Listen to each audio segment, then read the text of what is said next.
अस्सलाम वालेकुम व्यूअर्स, कैसे हैं आप लोग। उम्मीद है आप सब ठीक होंगे। जैसा कि जो लास्ट लेक्चर था उसमें हमने ग्लूटर रीजन के बारे में पढ़ा था, ठीक है। तो इसमें आगे हम मतलब कि ग्लूटर रीजन में जो कि नर्व्स है ना, उसमें जो सबसे पहली नर्व है उसको हम डिस्कस करते हैं आज के लेक्चर में। सबसे पहले है शेटिक नर्व। अब ये शेटिक नर्व का जो नर्व रूट होता है ये नंबर 4 और 5 से लेकर जाके ये हमारी सैक्रल के S3 के लेवल पे चली जाती है, ठीक है। अब बेसिकली ये हमारी पेल्विस से इमर्ज होती है ग्रेटर शेटिक फोरामन के लोअर पार्ट से, ठीक है। अब ये जो है ना, ये हमारी बॉडी की लार्जेस्ट नर्व है, ठीक है। अब इसमें जो होता है इसमें कंपार्टमेंट होते हैं, ठीक है। इसमें टिबियल नर्व आ जाती है और एक कॉमन फिबुलर या हमारी पेरोनल नर्व आ जाती है, ठीक है, जो कि आपस में बाउंड होके फेशिया को कवर करते हैं। अच्छा, ये जो नर्व होती है ये अपीयर होती है हमारे प्रीफॉर्मस मसल के बिलो जाएगी, उसके बाद ये डाउनवर्ड ये कर्व लेगी, ठीक है, और फिर ये चली जाएगी हमारे इशियल स्पाइन के रूट तक, ठीक है। उसके बाद ये चली जाएगी सुपीरियर गेमिलस मसल के अप्रोटर इंटरनस के, ठीक है। उसके अलावा इन्फीरियर गेमिलस और कोडाटर फेमोरस से जाके ये हमारे फिर ये एडक्टर मैग्नस जो मसल है उसके बैक तक पहुंची जाएगी, ठीक है। बेसिकली ये बता रहा है कि ये इशियल स्पाइन से लेके इसका सारा रूट बता रहा है कि फिर सुपीरियर गेमिलस को पास करेगी, अप्रोटर इंटरनस मसल को, इन्फीरियर गेमिलस और को, फिर वो कोडाटर फेमोरस में जाके फिर वो एडक्टर मैग्नस मसल के बैक में चली जाएगी, ठीक है। अब ये कह रही है कि हमारी जो पोस्चर कुटेनस जो नर्व होती है थाई का, ये उसके पोस्चरी रिलेट करती है, ठीक है, और ग्लूटेस मैक्सिमस के ये पोस्चरी होती है। उसके अलावा ये बता रहा है कि जो हमारा जो बटक रीजन है उसको जब ये लीव करेगी फिर ये हमारी लॉन्ग हेड जो होता है बाइसेप फेमोरस का, उधर ये डीप होके फिर ये हमारी थाई के बैक में चली जाएगी।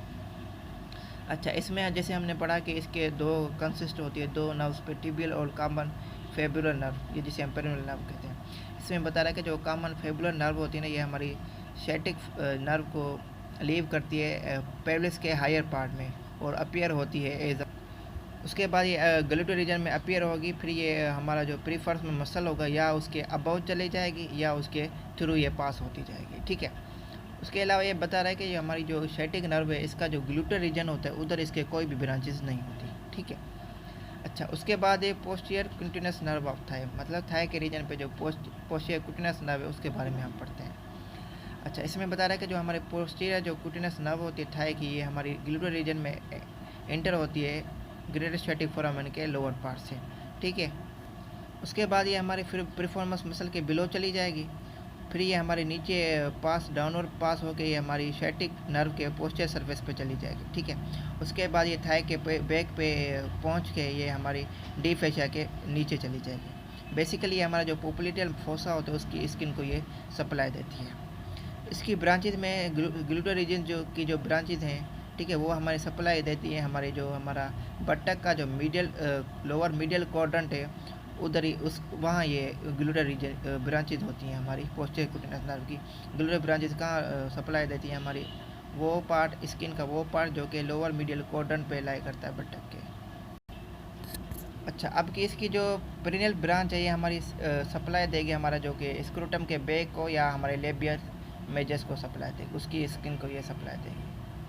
अच्छा, कुटेनस ब्रांचेज जो होगी ये थाई के बैक तक चली जाएंगी और हमारे लेग के अपर पार्ट तक। अच्छा, इसके अलावा सुपीरियर ग्लूटर नर्व जो है, ये जो सुपीरियर ग्लूटर नर्व है ये हमारे पेल्विस से ये लीव करेगी शेटिक फोरामन के अपर पार्ट से, ठीक है। फिर ये हमारे प्रीफॉर्मस मसल के अबव चले जाएगी। उसके बाद ये फॉरवर्डली रन करके हमारे ग्लूटर मीडियस और मिनिमस के बिटवीन लाई करके हमारी सप्लाई दोनों को सप्लाई करके फिर ये हमारे टेंसर फेशियल लेटा जो मसल है उसको सप्लाई करके ये हमारी एंड हो जाएगी। उसके बाद है इन्फीरियर ग्लूटर नर्व। अब जो इन्फीरियर ग्लूटर नर्व है ये हमारे पेल्विस को लीव करती है ग्रेटर शेटिक फोरामन के लोअर पार्ट से, ठीक है। फिर ये हमारे प्रीफॉर्मस मसल के ये बिलो लाई करती है और ये हमारे ग्लूटेस मैक्सिमस मसल को सप्लाई देती है। उसके बाद ये बता रहा है कि नर्व टू कोडाटस फेमोरस, जो कि कोडाटस फेमोरस को जो नर्व जाती है वो हमारी पेल्विस को लीव करेगी, ठीक है, किसके ज़रिए, ग्रेटर शेटिक फोरामन के लोअर पार्ट के ज़रिए, और ये हमारी एंड करेगी कोडाटस फेमोरस मसल को सप्लाई करके और इन्फीरियर गेमिलस मसल को सप्लाई करके ये हमारी नर्व जो होगी वो एंड हो जाएगी।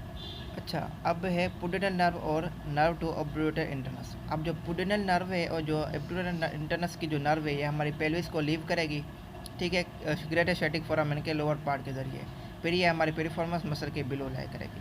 उसके बाद ये कह रहा है कि हमारे इशियल स्पाइन है उसको क्रॉस करेगी, फिर ये इंटरनल पोर्टेट आर्टरी के साथ ये क्रॉस करके जाएगी, फिर ये हमारे पेल्विस में री एंटर हो जाएगी लेसर फैटिक फोरामेन के ज़रिए। अच्छा, उसके बाद ये कह रहा है कि ये जो इशो एनल फोसा है उसके ये पोस्टीरियर एस्पेक्ट में चली जाएगी। अब ये कह रहा है जो पुडेनल नर्व जो होती है हमारी जो पेरेनियम के जो स्ट्रक्चर्स होती हैं उसे सप्लाई देती है, और जो ऑप्टूरेटर जो नर्व टू ऑप्टूरेटिव इंटरनस की जो है वो हमारी ऑप्टूरेटिव इंटरनल मसल को सप्लाई देगी उसके पेल्विस सर्विस में। यहाँ तक थी हमारे ग्लूटल रीजन की नर्व्स। अब है ग्लूटल रीजन आर्टरीज। इसमें सुपीरियर और इन्फीरियर ग्लूटल आर्टरीज होती हैं जो कि प्राइमरी वेसल्स होती हैं जो कि हमारी ग्लूटल रीजन को सप्लाई देती हैं। बहुत जो ब्रांचेज जो होती हैं वो इंटरनल इलेक्ट आर्टरी की होती हैं, ठीक है, और ये बहुत कंट्रीब्यूट करते हैं हमारे एक मेजर कोलेटर नेटवर्क को हिप के अराउंड। सबसे पहले है सुपीरियर ग्लूटल आर्टरी। अब जो सुपीरियर ग्लूटल आर्टरी होती है हमारी ग्लूटल रीजन में इंटर होती है ग्रेटेस्ट फैटिक फोरामेन के अपर पार्ट के ज़रिए, और ये हमारे पेरिफॉर्मस मसल के अबव लाई करती है। उसके ये बाद ये हमारी ब्रांचेज में डिवाइड हो जाएगी जो कि हमारी ग्लूटल रीजन में डिस्ट्रीब्यूट हो जाएंगी। पर ये बता रहा है कि इसका जो प्राइमरी फ्लो होता है वो हमारे फेशियल स्पेस में होता है कि बिटवीन कहाँ से कहाँ तक चली जाती है, ग्लूटियस मीडियस और ग्लूटियस और मिनिमस मसल के ज़रिए, वहाँ तक इसका ये मेजर पार्ट होता है। अच्छा, उसके बाद है इन्फीरियर ग्लूटल आर्टरी। अब जो इन्फीरियर ग्लूटल आर्टरी होती है हमारी ग्लूटल रीजन में इंटर होती है ग्रेटेस्ट फैटिक फोरामेन के लोअर पार्ट के ज़रिए जो कि हमारे पेरिफॉर्मस मसल के ये बिलो लाई करते हैं। अच्छा, उसके बाद ये कहती है हमारी ब्रांचेज जो होती हैं डिस्ट्रीब्यूट करती है हमारे थ्रू आउट ग्लूटल रीजन में। इसका जो मेजर सप्लाई जो होती है इन्फीरियर ग्लूटल आर्टरी का ये ग्लूटियस मैक्सिमस मसल को ये मेजर सप्लाई देती है। उसके बाद है ट्रोकंटेरिक एनास्मोसिस। अब ये ट्रोकंटेरिक एनास्मोसिस जो होता है ये हमारा बेसिकली मेन ब्लड सप्लाई है जो कि हमारे हेड ऑफ फीमर को देता है। अब जो न्यूट्रन आर्टरी होती है पास करती है हमारे फेमुलर नेक के अलोंग कैप्सूल के नीचे। अब जो कि वो आर्टरी जो कि एनास्मोसिस में टेक पार्ट करते हैं उनमें है सुपीरियर ग्लूटल आर्टरी आ जाती है, इन्फीरियर ग्लूटल आर्टरी आ जाती है, मीडियल फेमोरल सर्कमफ्लेक्स आर्टरी आ जाती है और लेटरल फेमोरल सर्कमफ्लेक्स आर्टरी आ जाती है। ठीक है, ये थी ट्रोकंटेरिक एनास्मोसिस में ये आर्टरी जो होती हैं वो प्रेजेंट होती है। अब है क्रूशिएट एनास्मोसिस। क्रूशिएट एनास्मोसिस जो होता है ये हमारे लेसर ट्रोकंडर जो होता है फीमर का उसके लेवल पे लाई करते हैं। ठीक है, अब ये आपस में मिलकर ट्रोकंटेरिक एनास्मोसिस के साथ मिल जाती हैं, फिर ये एक कोलेटरल कनेक्शन बनाती हैं इंटरनल इलेक और फेमुलर आर्टरीज के दरमियान। अब इस एनास्मोसिस में जो आर्टरीज आ जाती है उसमें है inferior gluteal artery, medial femoral circumflex artery आ जाती है, लेटर फेमुलर सर्कमफ्लेक्स आर्टरी आ जाती है और एक फर्स्ट परफोरेटिव आर्टरी आ जाती है जो कि एक परफंडा आर्टरी जो होती है उसके ब्रांच है।